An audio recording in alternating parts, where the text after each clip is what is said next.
பெங்குயின்கள் பறவை இனத்தை சேர்ந்தது. ஆனா மற்ற பறவைகள் மாதிரி கூடு கட்டி அடைக்காக்குறது இல்ல.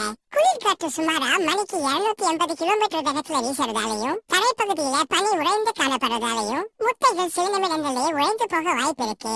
அதனால பெங்குயின்கள் தங்களோட முட்டைகளை கால்களுக்கு இடையில வச்சு அடைக்காக்குது. உங்க தாய் கடலுக்கு மீன் பிடிக்க போயிருக்கு, திரும்பி வர 2 மாதங்கள் ஆகும். அது வரைக்கும் முட்டையை அடைக்காக்குறது தகப்பனோட வேலை. 2 மாதங்கள் அப்புறம் முட்டையில இருந்து வெளியே வரீங்க. 10 செகண்ட் முன்னாடி வரைக்கும் நீங்க ஒரு அழகான விலை உயர்ந்த முட்டை. ஆனா இப்போ சொன்ன கோச்சுக்குவீங்க.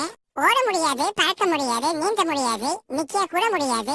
சாப்பிடுறதுல இருந்து தூங்குறதுல இருந்து கக்கா போறது வரைக்கும் எல்லாத்துக்கும் ஒரு ஆள் தேவை. உங்க தகப்பனோட உங்க தகப்பனோட ஃபுல் டைம் ஜாப் உங்களை சாகாம பாத்துக்கிறது. பெரிய அச்சுறுத்தல்ல பார்த்தா கடல் பறவைகள் பெங்குயின் குட்டிகள்லாம் நல்லா விரும்பி சாப்பிடுங்க. காத்து இயற்கை பெங்குயின் குட்டிங்க இந்த வாழைக்கு தான் எனக்கு ரொம்ப பிடிச்சிருக்கு. அடுத்தது உரைய வைக்கிற குளிர். ஆப்வியஸ்லி உங்க அப்பாவோட கவட்டைக்குள்ள இருக்க வரைக்கும் குளிர் பிரச்சனை இல்ல. 3வது இன்ட்ரெஸ்டா கதை கேட்கிற மாதிரி பக்கத்துல ஒருத்தர் நிக்கிறான் பாருங்க. ஓடவனு அடுத்தவன் குட்டி ஆட்டையை போடுறதுக்குன்னே வர வேண்டியது. ஆண்மை இல்லைன்னா ஆஸ்பத்திரிக்கு போட அயோக்கிய பசங்களா.